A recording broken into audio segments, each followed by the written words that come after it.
I'd like to change tacks a little bit and focus on digital proximity tracing. And so, Laura, I understand OpenMedia, alongside the BC CLA and some other privacy and civil liberties focused organizations, released a statement of principles in relation to digital proximity tracing. And I also understand that today, privacy commissioners jointly released a similar statement about principles. And I understand, I agree with almost everything in those documents, but I do wonder a little bit about the importance of voluntariness. And I say that despite the Prime Minister indicating that voluntariness was critically important too, to build trust in these applications. My challenge, and I wonder how you respond to this challenge, is on the question of efficacy. And when we see that adoption rates are so low, we've seen 20% adoption rates in other countries, for example, that have a voluntary system, that adoption rate is not going to be effective. We've seen research out of Oxford that suggests a 60% national adoption rate is sort of a standard that one would look to say that will be effective. And so do you see a way to overcome that challenge and to ensure there are adoption rates in a voluntary system? Thanks. Good question. I think the concerns that we have in those privacy principles, and that is one of the other things we've been putting on the written record of this proceeding, because there's only so much time today, so we will have more on it.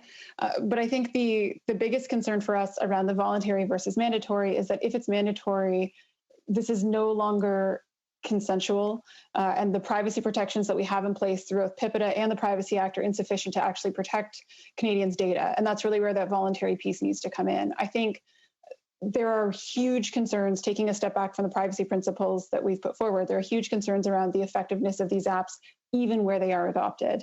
And I take your point around the efficacy concerns for adoption rates, but I think the testing that needs to happen needs to come first. The contact tracing needs to come second. This app is really a supplemental piece and a tiny fraction of the puzzle. And I think one of the concerns that we have, and one of the things we've been hearing around sort of the voluntary adoption, if the government is to go this way, all of those privacy principles that we have put forward are really done so with the intention of making sure there is trust. Because if there is no trust in this service, people will not use it, even if it's mandatory. People will leave their phones at home. They will not take them with them. And I think it also puts a huge disadvantage to those who, as we were talking about earlier, are on the other side of the digital divide who don't have a phone.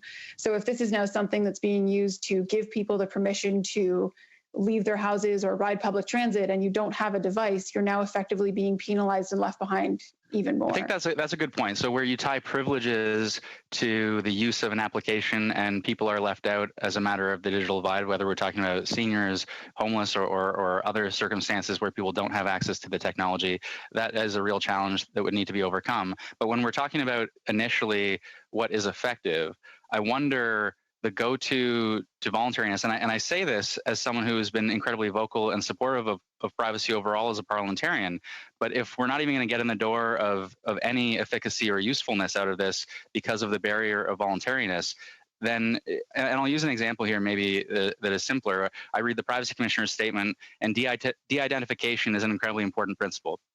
But then they also note de-identified or aggregate data should be used whenever possible unless it will not achieve the defined purpose. And couldn't we take the same approach of necessity and proportionality writ large when it comes to voluntariness as well?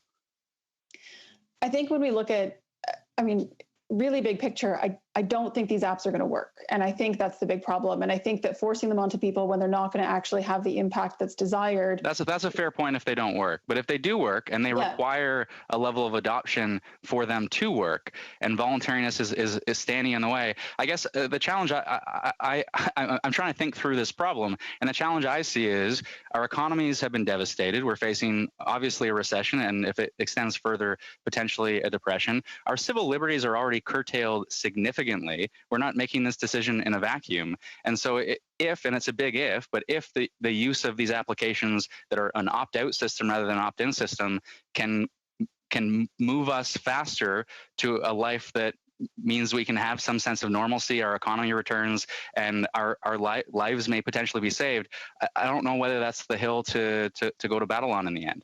I wonder what you say to that. I think that from a principled perspective, I think that the way that the government treats its citizens in crisis is actually the biggest test of our democracy. And that's really why it's still a hill to battle for now and above all else. Sorry, my time's up.